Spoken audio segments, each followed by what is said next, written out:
Everyone, welcome back to AV Academy. My name is Avni Sehgal and this is our 7th class of applications of derivative. This will be our last class of this chapter. In this class, we will be winding off this chapter as we are left with only few questions. So without delaying, let's get started. So our first question for today's class is a point on the hypotenuse of a triangle is at a distance A and B from the sides of the triangle. We have to show that the minimum length of the hypotenuse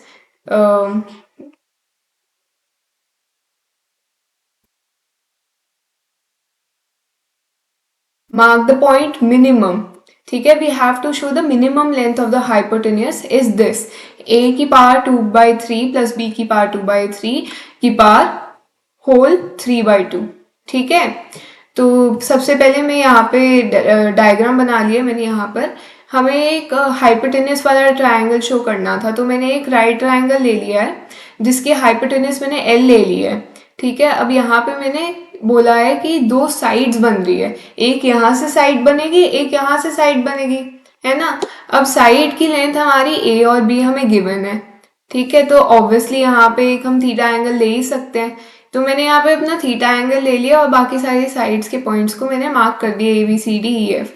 ठीक है, तो अब मैं hypotenuse की length को और क्या लिख सकती हूँ. हाइपोटेन्यूस की लेंथ को मैं A P plus B C तो लिख ही सकती हूँ. अब एपी को मैं और क्या लिख सकती हूँ. एपी को मैं इन ट्राइंगल एईपी में अगर जाके देखूंगी तो मेरा जो कॉस थीटा है, ये जो मेरा कॉस थीटा है वो ए डिवाइड बाय एपी के इक्वल होएगा. तो यहाँ से मेरा AP equals to A sec theta आ गया. ठीक है, अब सिमिलरली पीसी का भी मैं तो सेम ऐसे ही कर सकती हूँ. इन ट्राइंगल पीडीसी जाके मैं sine theta equals to B by P C लिख दूंगी और पीसी मेरा बी कोसेक थीटा आ जाएगा. ठीक है, सबको समझ आ गया. अब जैसे मैंने ऊपर लिखा था L equals to A P plus P C, वैसे अब मैं एल पी सी और ए पी की जो मैंने वैल्यूज निकाली हैं वो मैं सब्सटीट्यूट करवा सकती हूँ एल में. तो मैंने यहाँ पे लिख दिया L equals to A sec theta plus B cosec theta. तो ये मेरे को मिनिमाइज करना है. ठीक है, तो अब डिफ्रेंशिएट करेंगे as usual both the sides. We will get D L upon D theta equals to A sec theta tan theta minus B cosec theta cot theta. ठीक है, सेक थीटा का differentiation sec theta tan theta और cosec theta का differentiation minus of cosec theta cot theta होता है. ये मैंने आपको डिफ्रेंशिएबिलिटी कॉन्टिन्यूटी में आपको बताया था सारे के डिफ्रेंशिएशन या डेरिवेटिव किसके क्या होते हैं. तो आपको ये सब याद रहने चाहिए. अब हमें मैक्सिमा या मिनिमा फाइंड करने के लिए कि ये जो चीज़ है ये मैक्सिमाइज हो रही है या मिनिमाइज हो रही है, ये फाइंड करने के लिए हम D L upon D theta को 0 के इक्वल पुट कर देंगे और वहां से ये मैंने सिंप्लीफाई किया है सारा. तो A sec theta tan theta को B cosec theta cot theta के इक्वल कर देंगे. देन इन सारी टर्म्स को हम साइन थीटा कॉस थीटा के टर्म्स में लिख देंगे. जब हमने साइन थीटा कॉस थीटा के टर्म्स में सारी चीजें लिख दी, will find that A sine cube theta will be equal to B cos cube theta and from this will get tan cube theta equals to B upon A. From this will be further getting tan theta equals to B upon A की whole power 1/3. तो हमें ये याद रखनी है कि हमने ये वैल्यू निकाली है. अब टू फाइंड कि वो एक्चुअल में जो हमारा गिवन लेंथ है वो मैक्सिमाइज हो रही है मिनिमाइज हो रही है, हम डिफ्रेंशिएट करेंगे उसी चीज को दोबारा. तो differentiating again both the sides with respect to theta will get d2l upon d theta 2 equals to a sec cube theta plus tan square theta dot sec theta plus b cosec cube theta plus cot square theta dot cosec theta. And since हमारे सारे angles यहाँ पे जो भी हैं वो acute है, obtuse नहीं है, means in the first quadrant. तो यहाँ पे हमारी जितनी भी वैल्यूज हैं वो सारी पॉजिटिव होंगी. जो भी साइन जो भी एंगल्स होते हैं, जो भी ट्रिग्नोमेट्रिक टर्म्स होती हैं in the first quadrant are always positive. ठीक है, तो ये हमारा मैक्सिमम हो जाएगा, means the length is minimum. हमारी लेंथ मिनिमाइज हो रही है.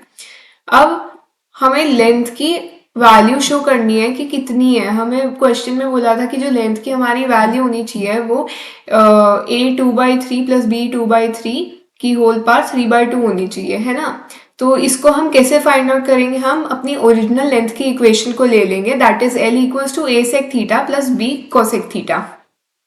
ठीक है, अब हमने tan थीटा की वैल्यू निकाली थी ना, a upon B equals A upon B की पावर 1/3। तो उसके टर्म्स में हमें चीज़ें लिखनी है कि tan थीटा कॉट थीटा के टर्म्स में हम चीज़ें लिख लें कि हम उस वैल्यू को सब्सटीट्यूट करवा सकें। तो हम सेक थीटा को और क्या लिख सकते हैं कि वो tan के टर्म्स में आ जाए, root 1 plus tan square theta, है ना। अब कोसेक थीटा को क्या लिख सकते हैं कि वो tan थीटा या कॉट थीटा के टर्म्स में आ जाए, root 1 plus cot square theta, है ना। तो वैसे लिखते हैं और आगे बढ़ते हैं। L equals to A root 1 plus B tan square theta में मैंने b अपॉन ए की वैल्यू सब्सटीट्यूट करवा दी, तो पावर हमारी 2/3 होगी। सिमिलरली इसमें रेसिप्रोकल हो गया, कुछ ज़्यादा फर्क नहीं पड़ा। ठीक है, तो यहाँ पे मैंने अब रूट की भी वैल्यू बाहर कर दी, दैट इज 1/2 दोनों तरफ, और उसके बाद यहाँ पे इसका एलसीएम लेके ए 2/3 को बाहर निकाल दिया, और यहाँ पे मेरी मिडल टर्म स्प्लिटिंग दिखाई दे रही है मेरे को, यहाँ पे देखोगे तो मिडल टर्म स्प्लिटिंग दिखाई देगी। तो ये मिडल टर्म स्प्लिटिंग हुई और यहाँ पे मेरे पास बन गया a की पावर 2/3 प्लस b की पावर 2/3 इंटू a की पावर 2/3 प्लस b की पावर 2/3 की पावर 1/2। अब सेम है अंदर का, लेकिन पावर डिफरेंस है तो पावर प्लस हो जाएगी। तो यहाँ पे पावर प्लस हो गई, यहाँ पे पावर 1 थी, यहाँ पे पावर 1/2 थी, तो 1 प्लस 1/2 3/2 हो गया, पावर में 3/2 आ गया, और यही हमें शो करना था। तो क्वेश्चन हमारा यही खत्म होता है। ये काफ़ी इजी क्वेश्चन है वैसे देखा जाए तो, बस इसमें थोड़ी कैलकुलेशन में दिमाग लगाना पड़ेगा और फिगर में दिमाग लगाना पड़ेगा कि आपको फिगर कैसी बनानी है। अगर आपसे फिगर बन जाएगी तो क्वेश्चन बहुत इजी है, ये करना बहुत जल्दी भी हो जाता है। तो सबको आई होप ये समझ आ गया होगा क्वेश्चन। तो मैं आगे बढ़ती हूँ सेकंड क्वेश्चन पे आज के।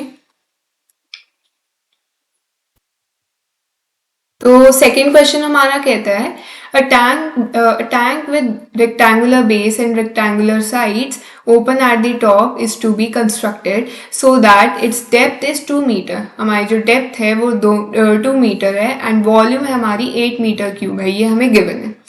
If building of tank cost rupees 70 per square meter for the base and rupees 45 per square meter for the sides, what is the cost of least expensive tank?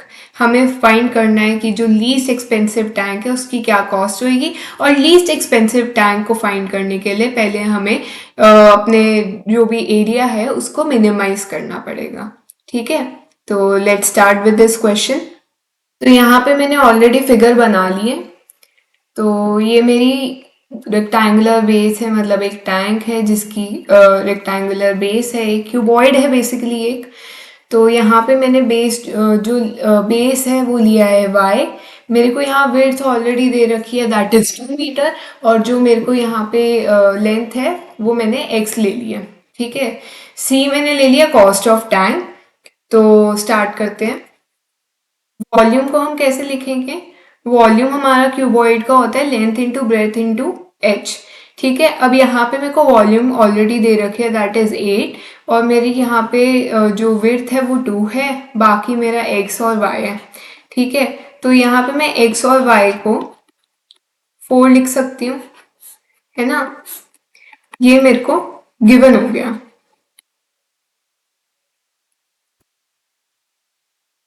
अब cost of the tank कैसे निकालेंगे, cost हमारी कैसे होगी, यहाँ पे हमें given है कि 70 rupees a building of tank cost rupees 70 per square metre for the base.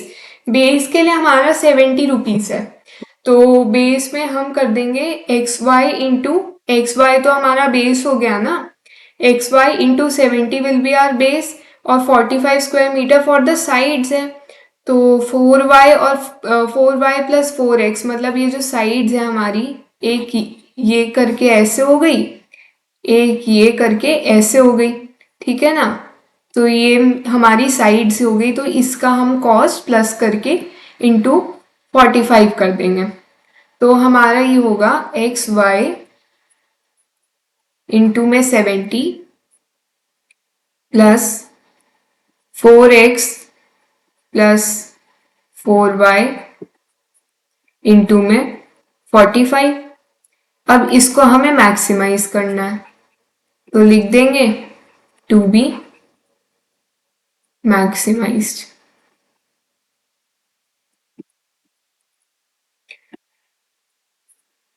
अब इसको थोड़ा सिंप्लीफाई करेंगे। एक्स वाई हमारा 4 है तो 70 इंटू 4 क्या होता है 280। तो ऐसे 4x और 4y की जगह मतलब इसको x में कन्वर्ट कर देंगे हम तो क्या आएगा 4x plus 16 upon x into में 45। ठीक है। अब इसको थोड़ा और सिंप्लीफाई करेंगे तो हमें मिलेगा c equals to 280 plus 720 x plus 180 x। अब डिफ्रेंशिएट करेंगे both the sides.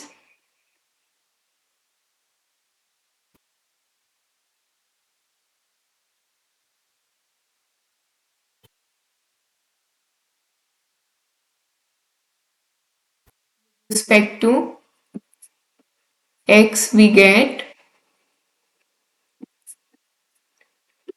dc upon dx equals to minus 720 upon x square plus 180. So for maxima minima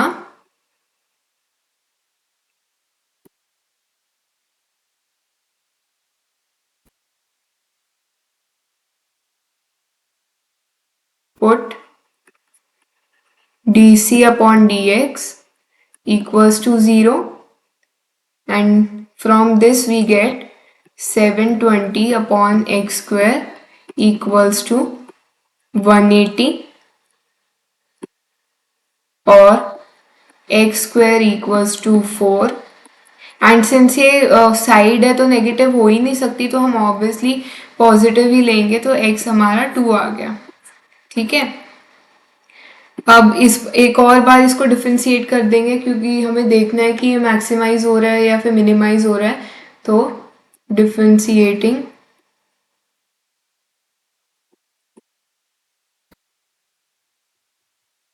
again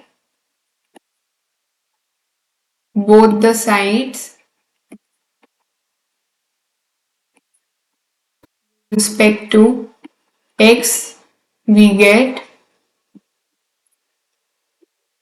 d2c upon dx2 equals to 144 0 upon x cube जो कि हमारा greater than 0 है means ये हमारा maxima है।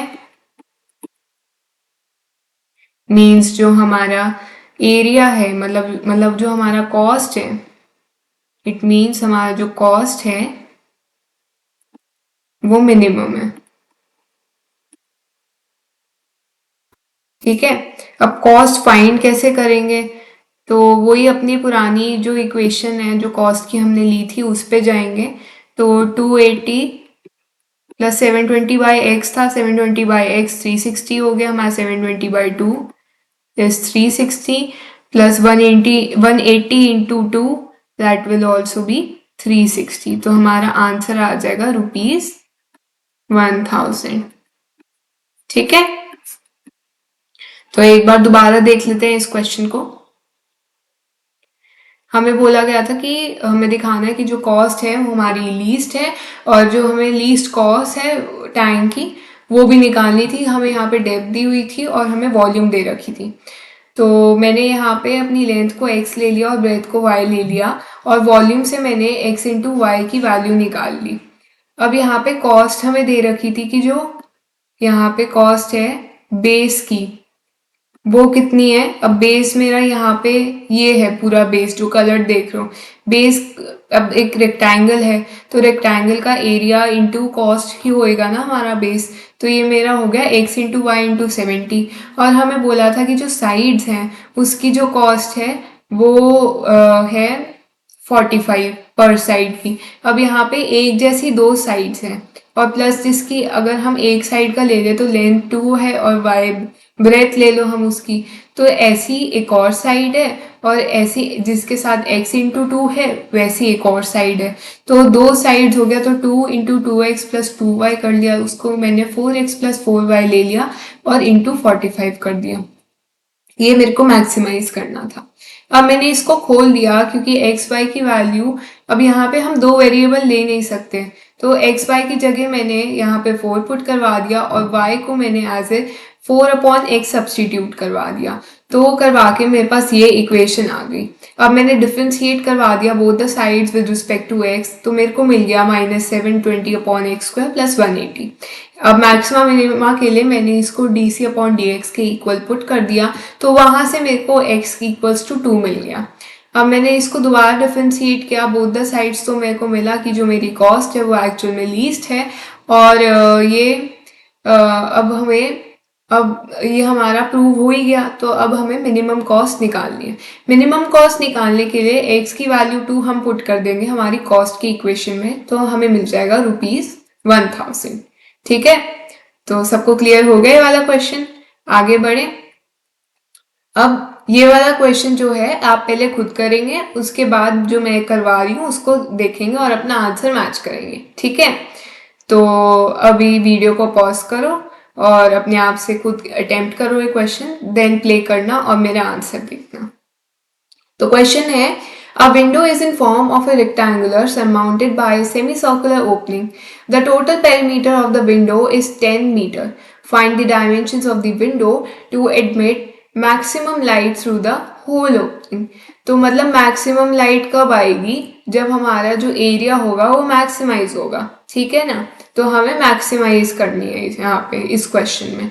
तो मैंने यहाँ पे अपनी जो लेंथ है वो 2x ले ली और जो ब्रेथ है वो y ले ली। 2x क्यों ली मैंने लेंथ, अगर यहाँ पे मैं 2x की जगह x ले लेती तो मेरा जो यहाँ पे रेडियस बनता वो x/2 बनता, तो एक बीच में 2 आ जाता तो डिवाइड में, तो उसको मैंने सिंपल बनाने के लिए यहाँ पे मैंने लेंथ को 2x ले लिया, बट आप x भी ले सकते हैं, ऐसी कोई दिक्कत नहीं है। और एरिया ए मैंने ए से डिनोट कर दिया, एरिया की विंडो। ठीक है, अब यहाँ पे मेरे को बोला गया है कि पेरीमीटर, जो टोटल पेरीमीटर मेरे को दिया गया है वो है 10, तो मैं लिख दूंगी 10 इक्वल्स टू 2x। मैं सारा पेरीमीटर कैलकुलेट कर रही हूँ, 2x प्लस वाई, ये वाला y plus pi x plus y. तो यहाँ पे मेरे को मिल गया है 2x प्लस 2y प्लस पाई/x। तो इसको मैं ऐसे भी लिख सकती हूँ 10 equals to x 2 plus pi plus 2y। इसको मैं एज गिवन कर लूंगी क्योंकि ये तो हमें गिवन ही था, बस एक सिंपल वे में मैंने लिखा है। अब एरिया में कैसे लिखूंगी, area of rectangular plus area of semi circle, तो area equals to 2xy plus pi x²/2, ये मेरा एरिया हो गया। अब इसको, अब यहाँ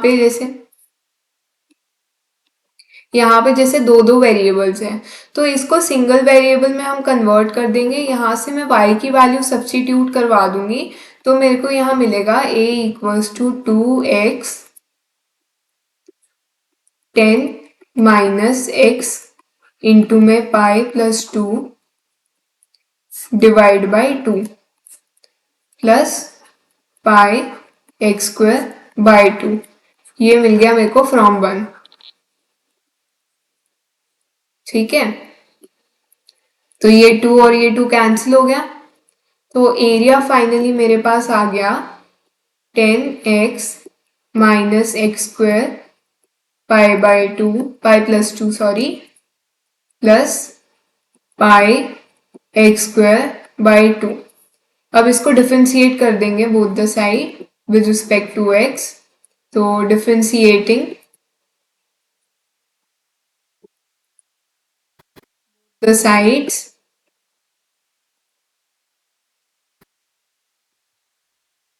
with respect to x we get dA upon dx equals to 10 minus 2x pi plus 2 plus pi x. तो for maxima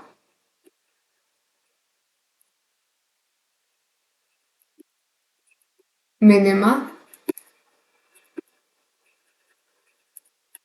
put dA upon dx equals to 0. तो यहाँ से 10 minus 2x pi plus 2 plus pi x we'll get x equals to 10 upon pi plus 4. इसको simplify करोगे तो x की value हमारी ये आएगी. ठीक है. अब मैक्सिमा है मिनिमा ये तो देखना पड़ेगा ना, तो एक बार दोबारा डिफरेंशिएट करेंगे. Differentiating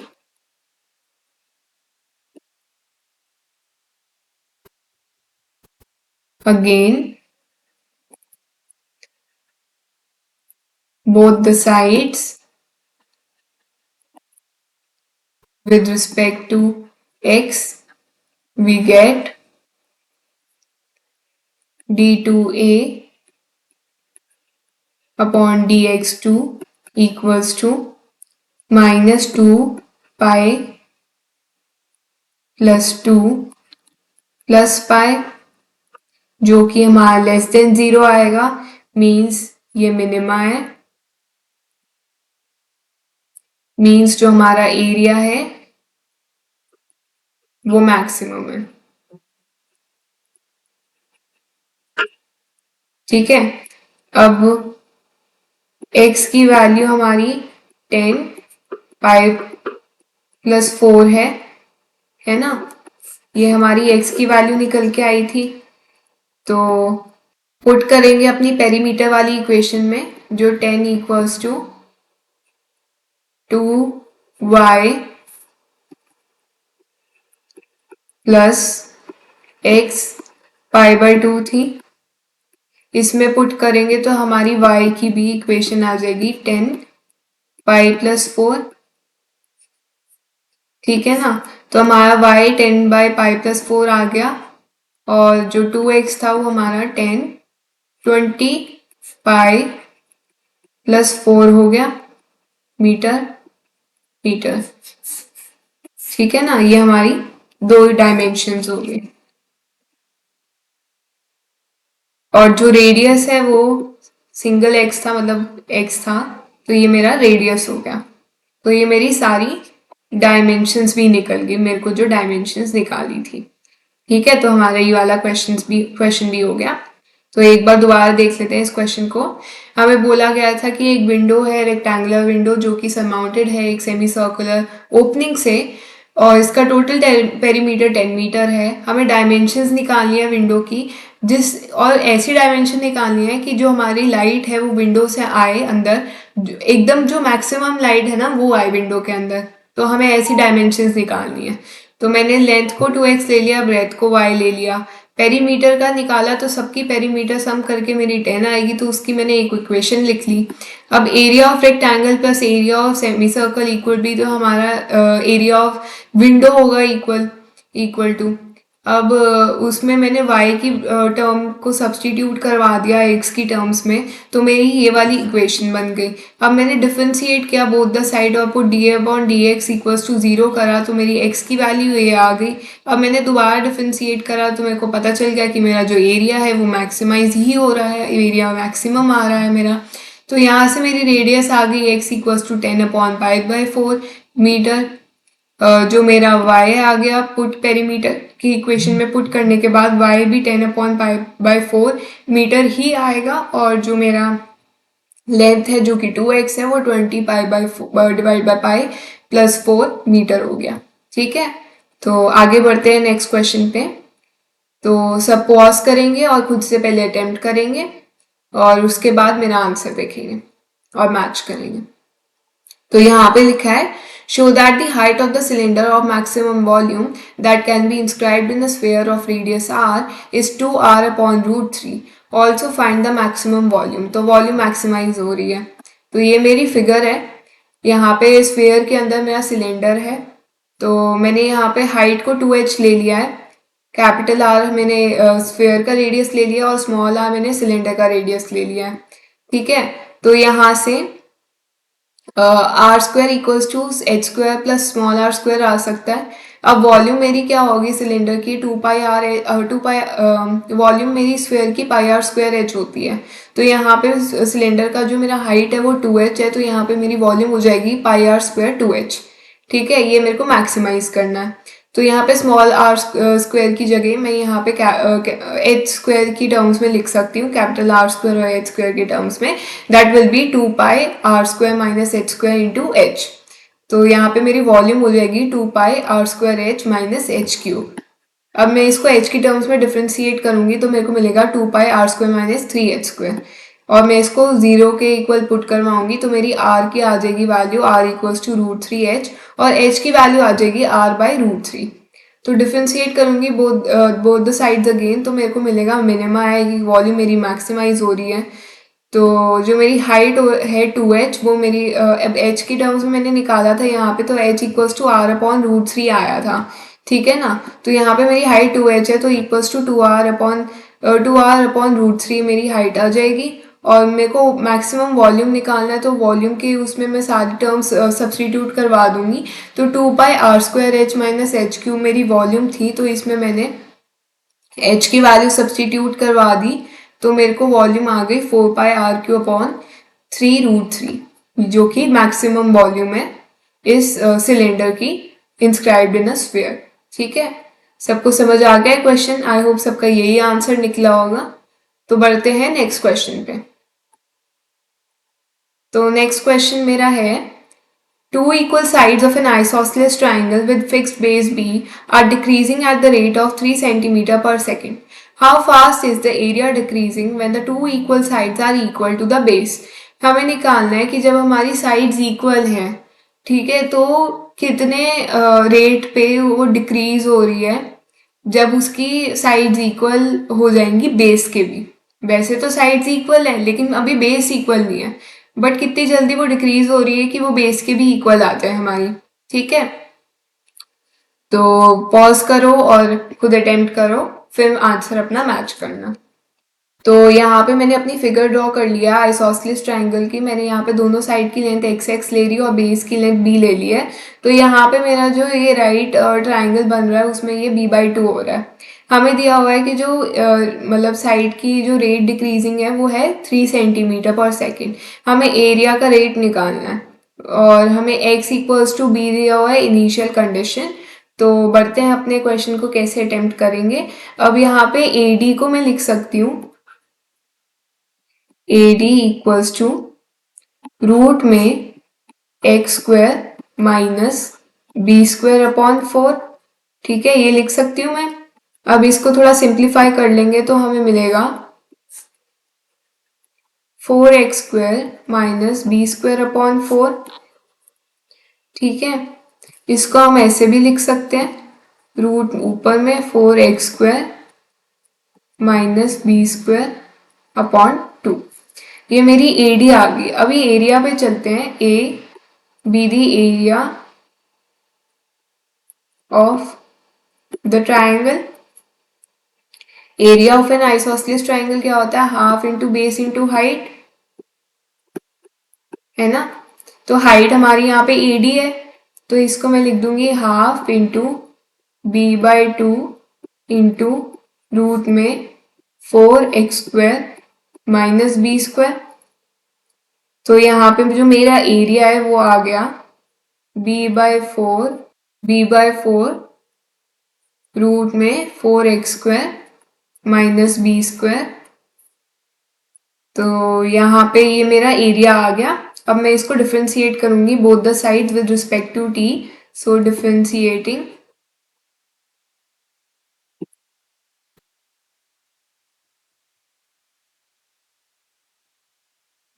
sides with respect to t, we get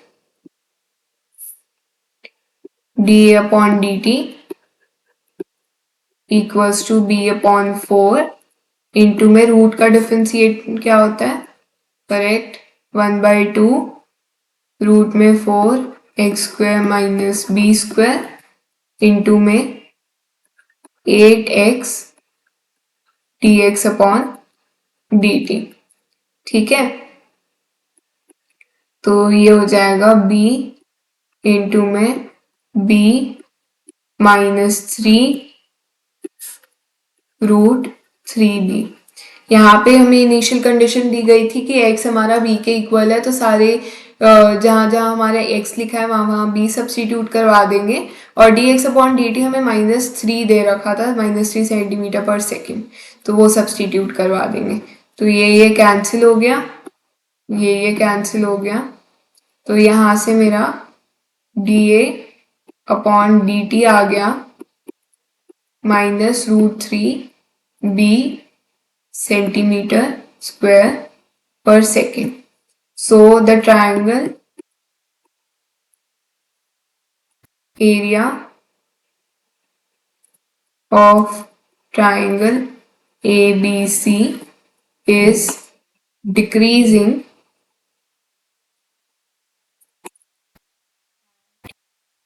the rate of √3b centimeter square per second। ठीक है, सबका यही आंसर आया होगा आई होप।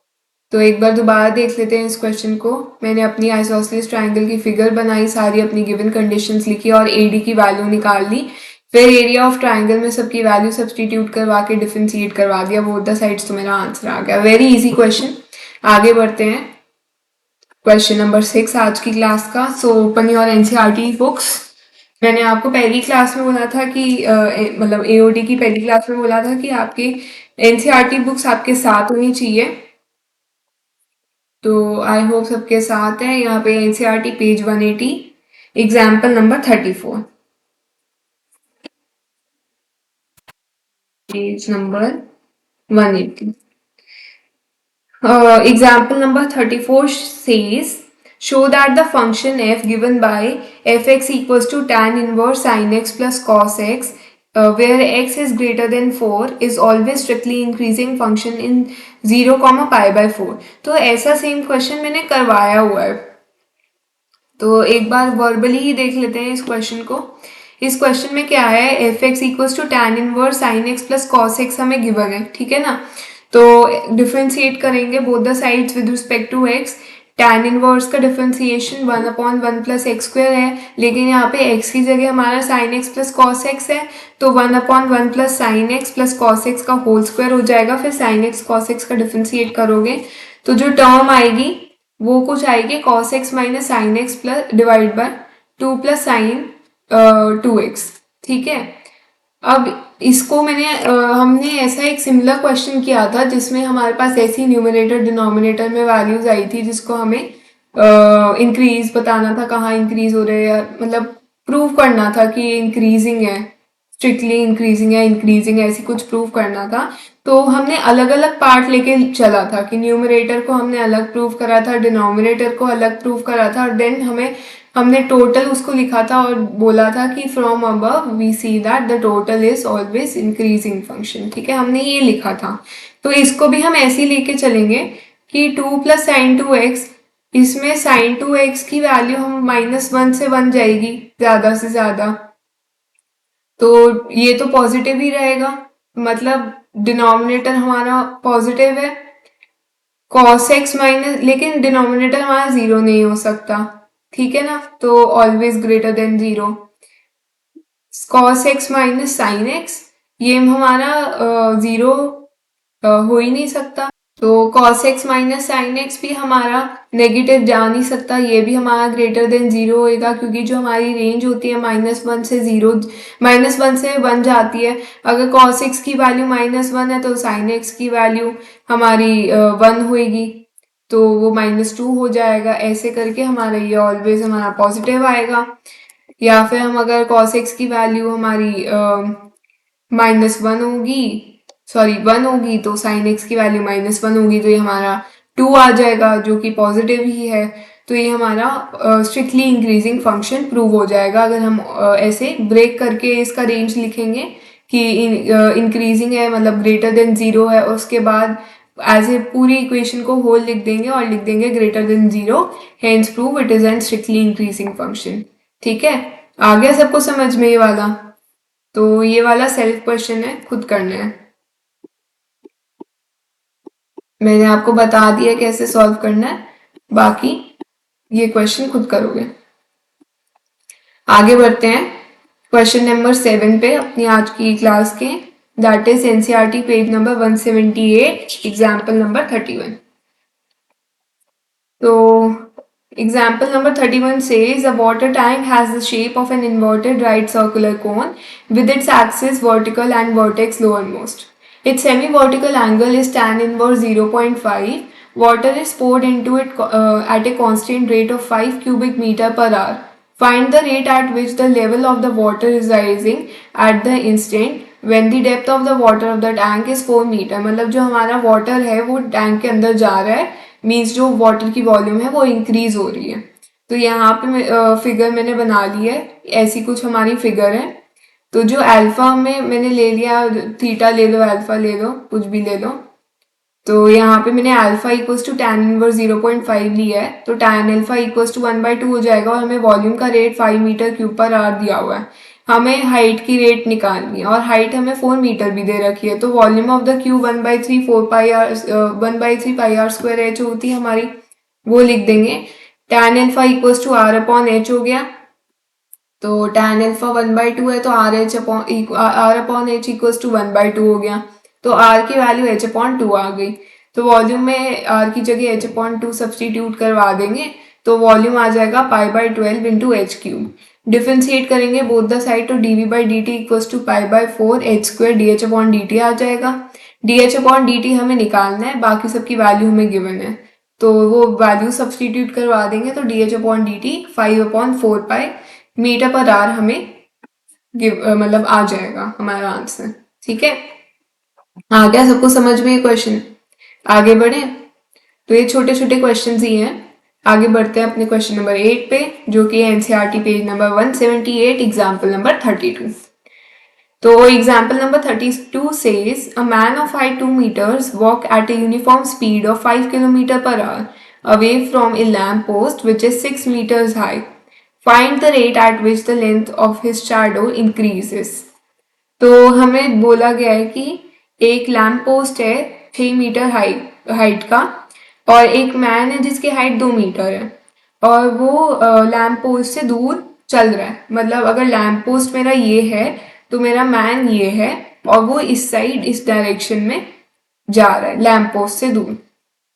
ठीक है, तो हमें रेट निकालना है कि उसकी शैडो, मतलब जब हम किसी चीज से दूर जाते हैं लाइट ऑब्जेक्ट से, तो हमारी शैडो इंक्रीज होती है ना, तो उस शैडो की इंक्रीज का रेट हमें निकालना है बेसिकली। तो हमें दे रखा है कि जो यूनिफॉर्म स्पीड है जिसमें वो मैन चल रहा है वो है 5 किलोमीटर पर आवर। इसको मैं मीटर में लिख लेती हूँ क्योंकि हमारी दोनों चीज़ें मीटर में गिवन है, यहाँ पे 6 मीटर और 2 मीटर, तो ये मेरा आ जाएगा 5000 मीटर पर आवर। हमें dy/dt निकालना है। तो अब ये चीज़ें तो लिखने की ज़रूरत नहीं होती, सिमिलैरिटी निकालनी नहीं पड़ती। अभी 12th स्टैंडर्ड में आ गए हो तो सिमिलैरिटी निकालनी इतनी नेसेसरी नहीं है। सीधा बस ये लिख दो कि ट्राइंगल ABC और ट्राइंगल EDA हमारा सिमिलर है। तो यहाँ से आ जाएगा 6/2 equals to x plus y upon y. ठीक है, ये दो सिमिलर साइड्स हो गई हमारी। तो यह सिंप्लीफाई किया तो 2y इक्वल्स टू x आ जाएगा। फिर उसको डिफ्रेंशिएट करना बोथ द साइड, तो हमें dy/dt आ जाएगा dx/dt upon 2k equal dx/dt 5000 given है, तो 2500 मीटर पर आवर हमारा dy/dt का रेट आ जाएगा, जिसको हम 2.5 किलोमीटर पर आवर से भी लिख सकते हैं। ठीक है, तो ये हमारे सारे क्वेश्चंस कंप्लीट हो गए हैं। अब एक बार ना एनसीईआरटी बुक खोल लो और छोटे छोटे जो क्वेश्चंस हमारे रहते हैं ना वो फटाफट कर लेते हैं। तो एक्सरसाइज 6.3 से ही चालू करते हैं। एक्सरसाइज 6.3 का जैसे एग्जाम्पल 29 तो हमने कर लिया। तो एक्सरसाइज 6.3 का पहला क्वेश्चन पे आ जाओ। पहले क्वेश्चन ये मतलब वर्बल क्वेश्चन है, इसको लिखने की भी नीड नहीं है वैसे तो पहला क्वेश्चन है कि हमें मैक्सिमम और मिनिमम वैल्यूज निकालनी है फंक्शन की। पहले पार्ट पे देखो, पहला पार्ट हमें दिया हुआ है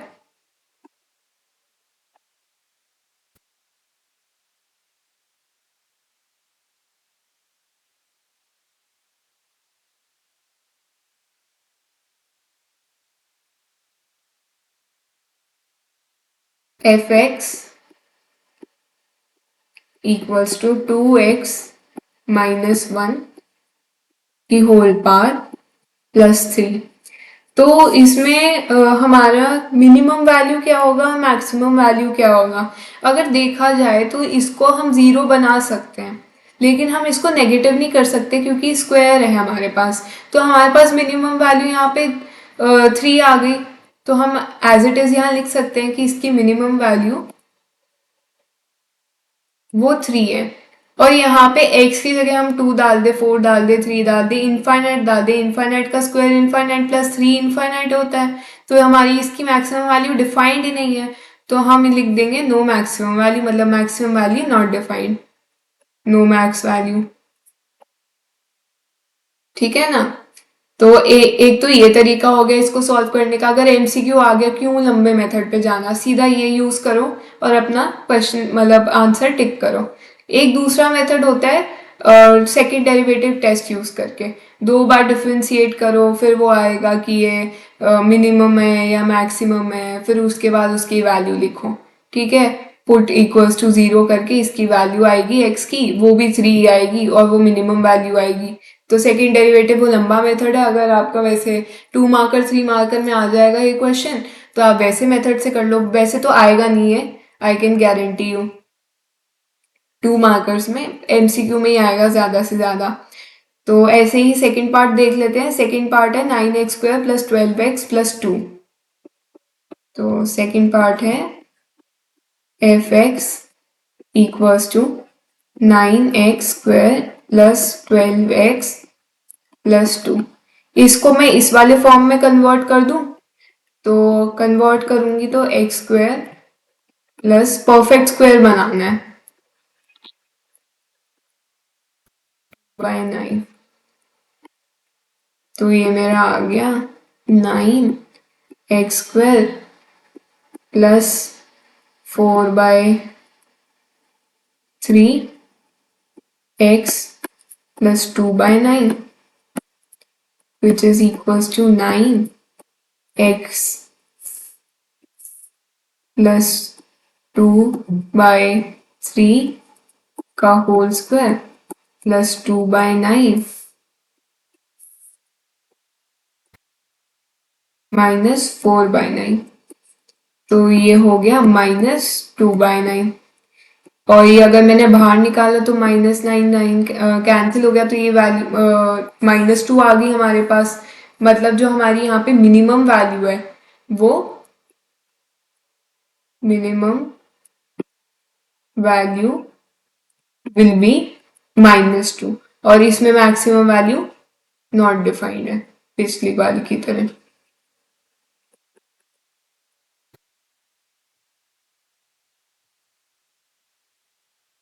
ठीक है, तो थर्ड क्वेश्चन पे बढ़ते हैं। अब इसमें लिखा है कि f(x) इक्वल्स टू -x-1 की पावर 2 प्लस 10 है। तो इसमें अगर मैं x की वैल्यू 1 ले लूँ तो मेरा आंसर 10 आएगा। लेकिन अगर मैं x की वैल्यू 2 ले लूँ तो 1 की पावर 2 1 हो जाएगा, लेकिन वो माइनस है, तो 10 की जगह 9 हो गई अब f(x) की वैल्यू। तो जैसे जैसे मैं x की वैल्यू बड़ी बड़ी लेती रहूंगी वैसे वैसे हमारी वैल्यू डिक्रीज करती जाएगी।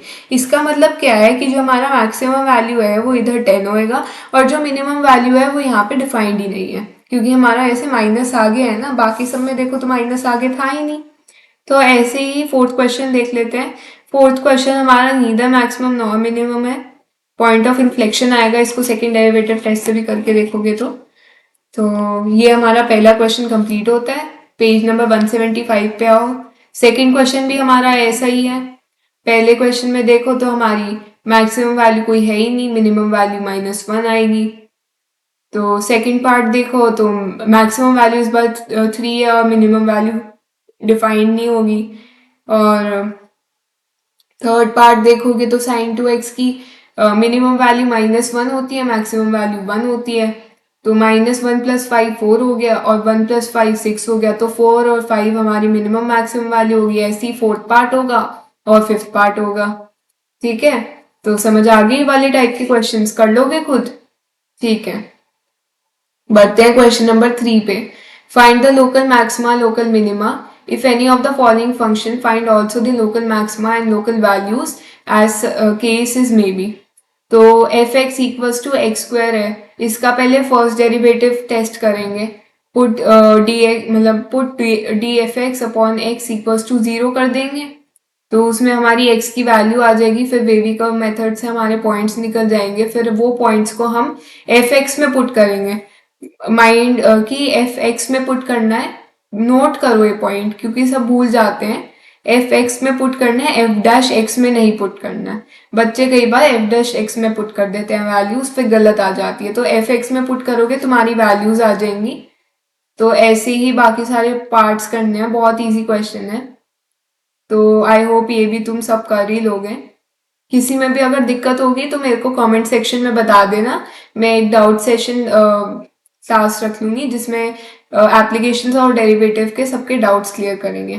ठीक है, तो क्वेश्चन नंबर 4 पे आते हैं। Prove that the functions do not have a maxima और मिनिमा, मतलब पॉइंट ऑफ इन्फ्लेक्शन बताना है बेसिकली। तो देख लेते हैं कैसे होगा। जैसे f(x) इक्वल्स टू e की पावर x है, तो यहाँ पे मेरी x की वैल्यू 1 आ जाएगी। लेकिन e की पावर x तो हमारा 0 होता है, तो मतलब 0 से बड़ा होता है हमेशा। तो यहाँ पे हमारा पॉइंट ऑफ इन्फ्लेक्शन ही आ जाएगा क्योंकि रेंज में इंटरसेक्शन मतलब ही नहीं मिल रहा है, हमारा यूनियन ही नहीं हो बन रहा कोई। ऐसे ही log x का और बाकी थर्ड पार्ट जो हमारा मतलब पॉलिनोमियल है, थर्ड डिग्री पॉलिनोमियल, उसका भी। तो ये प्रूव हो जाएगा। बहुत इजी इजी क्वेश्चन है, बस फर्स्ट डेरिवेटिव टेस्ट लगा दो, उसके बाद सिंप्लीफाई कर दो। तो आगे बढ़ते हैं क्वेश्चन नंबर 5 पे। Find the absolute maximum value, absolute minimum value of the following functions. ये भी ऊपर की तरह ही है, बहुत इजी क्वेश्चन है, कर ही लोगे तुम सब।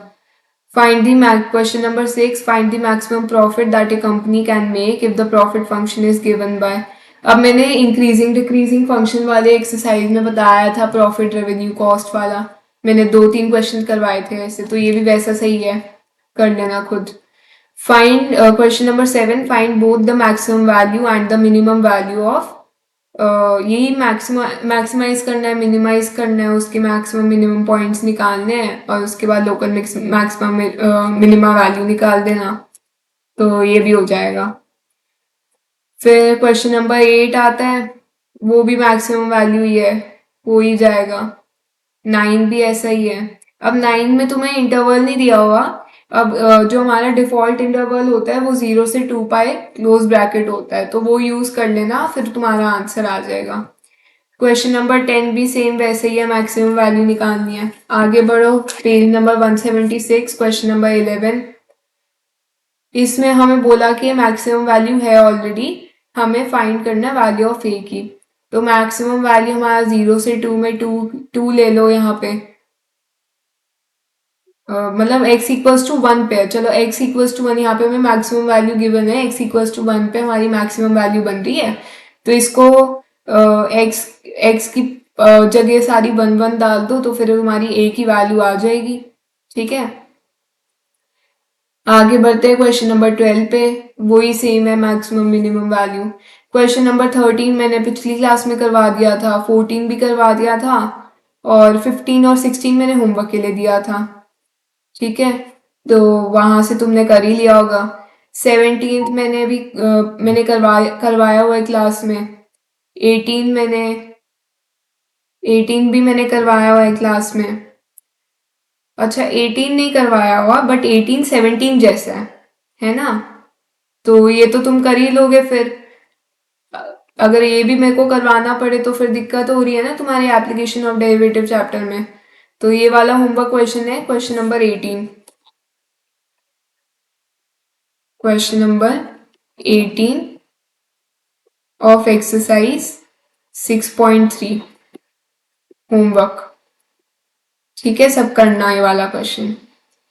क्वेश्चन नंबर 19 मैंने करवा दिया है, 20 करवा दिया है, 21 करवा दिया है, 22 करवा दिया, 23 करवा दिया, 24 करवा दिया, 25 करवा दिया, 26 करवा दिया। आगे बढ़ते हैं एमसीक्यू वाले क्वेश्चन पे। एमसीक्यू वाले क्वेश्चन बहुत इजी है। पहला question number 27, the point on the curve x square equals to 2y which is nearest to the point 0,5। इसमें या तो तुम, अगर तुम्हें लॉन्ग मेथड से जाना है, वैसे तो एमसीक्यू क्वेश्चन है तो लॉन्ग मेथड पे जाने का कोई सेंस नहीं है, बट अगर तुम्हें एक्चुअल में सॉल्व करना है तो तुम फर्स्ट डेरिवेटिव डालो, सेकंड डेरिवेटिव डालो, एच कॉमा के इसका एक पॉइंट ले लो और उसका डिस्टेंस निकालो, फिर कैसे कैसे करके वो सॉल्व करना पड़ेगा। सबसे सिंपलेस्ट मेथड है, तुम सारे जो पॉइंट्स है वो x square equals to 2y में पुट कर दो, जहां पे तुम्हारी दोनों चीजें इक्वल हो रही है वो तुम्हारा करेक्ट आंसर है। जैसे 2√2,4 अगर पुट करोगे तो 8 इक्वल्स टू 8 आ जाएगा, मतलब हमारा ए पार्ट आंसर है। बट दूसरे पार्ट भी देख लेते हैं, 2√2,0 डालोगे तो 8 इक्वल्स टू 0 आएगा, जो कि है नहीं। और ऐसे ही 0,02,2 डालोगे तो हमारा नॉट इक्वल टू आएगा। तो इसका आंसर हमारा ए पार्ट हो गया। अब वैसे ही 28th क्वेश्चन देखो, for all real values of x the minimum value of 1 minus x plus x square divide by 1 plus x square. इसमें क्वेश्चन रूल लगाओ और एक्स की वैल्यू निकाल लो, 0 के इक्वल पुट करके तो 1/3 आ जाएगी। तो डी इसका आंसर हो जाएगा। ऐसे ही 29th क्वेश्चन है, वही डिफ्रेंशिएट करो, प्रोडक्ट रूल लगेगा। तो वैसे तो प्रोडक्ट रूल भी नहीं लगेगा, एक सिंपल सी डिफ्रेंशिएशन वो n-1 वाली लगेगी, वो लगा लेना और तुम्हारा आंसर सी पार्ट आएगा इसका। तो मिसलेनियस एग्जांपल्स पे बढ़ते हैं। Miscellaneous example number 30, a car starts from A point P at time t equals to 0 seconds and stops at point Q. The distance x in meters covered by it in t second is given by x equals to t square 2 minus t by 3. Find the time taken by it to reach Q and also find the distance P and Q. तो हमें पहले तो इसकी velocity निकाल लेते हैं हम। तो वेलोसिटी कैसे होती है, dx अपॉन dt, इसका डिफ्रेंशिएट करके। तो dx अपॉन dt कर देंगे तो वेलोसिटी जो हमारी है, एक तो 4 आएगी, एक हमारी मतलब वेलोसिटी 0 है इसकी, ठीक है ना। तो हमारी एक तो t इक्वल्स टू 0 आएगा और एक t इक्वल्स टू 4 आ जाएगा। तो t इक्वल्स टू 0 पे तो सब 0 ही हो जाएगा, और x की डिस्टेंस, और हमें मैक्सिमम डिस्टेंस निकालनी है। तो t इक्वल्स टू 4 पे जो इसकी डिस्टेंस निकलेगी वो हमारी मैक्सिमम डिस्टेंस होगी, जो 4 सेकंड में हमने ट्रैवल की है, जो कि हमारे 32/3 मीटर आ जाएगी। एग्जाम्पल नंबर 31 और 32 इसी वीडियो में किया हमने। 33 बहुत ही इजी सा इंक्रीजिंग का क्वेश्चन है, अब तो हो ही जाएगा तुमसे ये वाला, ठीक है। 34 मैंने अभी डिस्कस कर लिया है। 35 तो बहुत छोटा सा क्वेश्चन है, ये तो आई गेस एक्सरसाइज 1 पे बेस्ड क्वेश्चन है, 6.1 पे, तो ये तो रहने ही देते हैं अभी। Example number 36, an open top box is to be constructed by removal equal squares from each corner of 3 meter by 8 meter rectangular sheet of aluminium and folding up side. Find the volume of the largest such box. ये वही है कि side के कोनों में से हमने x निकाल लिया और उससे हमने एक बॉक्स बनाया है। तो वही जैसे 18 माइनस एक्स वाला था ना, वैसा ही क्वेश्चन है, तो ये तो मिलता जुलता है। आगे बढ़ते हैं। Example number 37, A manufacturer can sell x items at a price of rupees 5 minus x upon 100 each. The cost price of x item is rupees x upon 5 plus 500. Find the number of items he should sell to earn maximum profit. तो इसमें हमारा selling price हमें given है 5 minus x upon 100 into x, क्योंकि हमारी x items manufacture हो रही है, ये हमें कॉस्ट प्राइस एक की है, तो एक्स आइटम मैन्युफैक्चर करेंगे तो इंटू एक्स लिख दो। और कॉस्ट प्राइस हमारी x/5 प्लस 500 है x आइटम्स की। तो प्रॉफिट कैसे होगा, selling price minus cost price. तो selling price minus cost price करके उसका डिफरेंशिएट कर दो, फिर इक्वल टू 0 करा दो, फिर वो तुम्हारी x की वैल्यू दे देगा। अब मैक्सिमम प्रॉफिट देखने के लिए सेकंड डेरिवेटिव टेस्ट यूज करो, तो वो तुम्हारा लेस देन 0 आएगा, मतलब जो हमारा प्रॉफिट है वो मैक्सिमाइज हो रहा है। ठीक है, तो अपने मिसलेनियस एक्सरसाइज पे बढ़ते हैं। क्वेश्चन नंबर 1, ये वही है मैक्सिमाइज वाला, फर्स्ट डेरिवेटिव टेस्ट यूज करो। f(x) equals to log x upon x करो, इसको फर्स्ट डेरिवेटिव टेस्ट डालो और x की वैल्यू e के इक्वल कर दो, हो जाएगा। बहुत इजी क्वेश्चन है। Question number 2. The two equal sides of isosceles triangle with fixed base B are decreasing at the rate of 3 cm per second. How fast the area decreasing when two equal sides are equal to the base? तो ये मैंने अभी करवाया है आज की class में। तो बढ़ते हैं आगे। थर्ड क्वेश्चन है, ये इंक्रीजिंग डिक्रीजिंग पे आज भी ऐसा मिलता जुलता डिस्कस किया, और इंक्रीजिंग डिक्रीजिंग वाले एक्सरसाइज की वीडियो में भी ऐसा मिलता जुलता क्वेश्चन करवाया था। तो आई होप ये सब तो तुम कर ही लोगे, ठीक है ना। नेक्स्ट क्वेश्चन भी इंक्रीजिंग डिक्रीजिंग का है, तो मैं आपके लिए छोड़ रही हूँ वाला। Question number 5, find the maximum area of an isosceles triangle inscribed in an ellipse with its vertex at one end of the major axis. तो ये मैंने पिछली क्लास में करवाया था क्वेश्चन, तो अगर किसी को प्रॉब्लम हो तो वो उस वाली वीडियो पे जाके देख लेना। क्वेश्चन नंबर 6 जो है मैंने आज की क्लास में करवाया है। Question number 7, the sum of perimeter of circle and square के prove that the sum of areas. तो मैंने ऐसा सेम क्वेश्चन करवाया हुआ है, लेकिन उसमें मेरा sum of perimeter of circle and के नहीं था, कुछ और था। बट मैंने ऐसा सिमिलर क्वेश्चन, उसमें हमें दी हुई थी वायर, दी हुई थी 28 मीटर की, आई गेस 28 मीटर की हमें वायर दी गई थी, जिसको हमें पार्ट्स में पीसेस में कट करना था, सच दैट कि जो हमारा ईच पीस है वो एक स्क्वायर बनाए, एक सर्कल बनाए, उनके सम ऑफ एरियाज मैक्सिमम हुए। तो यहाँ पे बस 28 की जगह के है, बाकी सब सेम ही है। तो ये वाला क्वेश्चन भी आप कर ही लोगे। फिर क्वेश्चन नंबर 8 मैंने आज की क्लास में करवाया है। क्वेश्चन नंबर 9 भी आज की क्लास में करवाया है। क्वेश्चन नंबर 10 तो ऐसे सेम टाइप का ऑलरेडी करवा दिया है, तो वो कर ही लोगे। क्वेश्चन नंबर 11 भी सेम टॉपिक पे ही है, तो वो भी कर ही लोगे। क्वेश्चन नंबर 12 मैंने आज की क्लास में करवाया है शायद, या फिर पिछली क्लास में करवाया है। ये वाला मैंने करवा रखा है लेकिन ये क्वेश्चन, तो क्वेश्चन नंबर 13 भी तुम कर लोगे। क्वेश्चन नंबर 14 आज की क्लास में करवाया है। क्वेश्चन नंबर 15 भी पहली कोई क्लासेस में तो करवा दिया है मैंने वाला क्वेश्चन। तो क्वेश्चन नंबर 16 है, a cylinder tank of radius 10 metre is being filled with wheat at the rate of 314 cubic meter per hour, then the depth of the wheat increasing at the rate। वही है, तुम्हें equation form करनी है, volume के मतलब volume में अपनी सारी चीज़ें सब्स्टिट्यूट करवा के फर्स्ट डेरिवेटिव टेस्ट कर लो, फिर उसके बाद उसमें इक्वल टू 0 करके पुट कर दो और तुम्हारी वैल्यू आ जाएगी। इजी क्वेश्चन है सारे, इसका आंसर तुम्हारा 1 मीटर पर आवर आएगा, ठीक है ना, 16th का। तो हमारा application of derivative chapter finish होता है, ठीक है। एप्लीकेशंस ऑफ डेरिवेटिव चैप्टर आज खत्म होता है। नेक्स्ट क्लास से हम इंटीग्रेशन चैप्टर स्टार्ट करेंगे। अगर आपको कोई भी डाउट है या फिर आप चाहते हो कि मैं एप्लीकेशन ऑफ डेरिवेटिव चैप्टर के लिए एक डाउट सेशन रखूं, तो मेरे को कमेंट सेक्शन में ज़रूर बताना और अपने डाउट्स भेज देना। चाहे अपने डाउट्स कमेंट सेक्शन में लिख देना या फिर मेरे को avacademy@gmail.com में भेज देना, ठीक है। तो मैं वहाँ से आपके डाउट्स कलेक्ट कर लूँगी फिर, और एक स्पेशल वीडियो उसके लिए बना दूँगी। तो ये वाले एप्लीकेशन ऑफ डेरिवेटिव चैप्टर जो है, इसके सारे क्वेश्चन जितने भी एग्ज़ाम में आते हैं वो एनसीईआरटी बुक से ही आते हैं और कहीं बाहर से नहीं आते। तो इसकी प्रैक्टिस करते रहो, कहीं बाहर से क्वेश्चन पे मत जाओ प्रैक्टिस करने के लिए, आपका ही नुकसान होगा, इसमें आप और कंफ्यूज हो गए, ठीक है। पहले एनसीईआरटी को स्ट्रॉन्ग बना लो और बाकी चैप्टर्स को स्ट्रॉन्ग बना लो। अगर आपको ज़्यादा ही लगता है कि आपको इसको और स्ट्रॉन्ग बनाना है तो ज़्यादा से ज़्यादा आप एग्जाम्पलर पे चले जाओ, ठीक है। So thank you so much for watching to my video. Please like, share and subscribe to my channel, and see you in the next class with a new chapter. Until then, bye bye.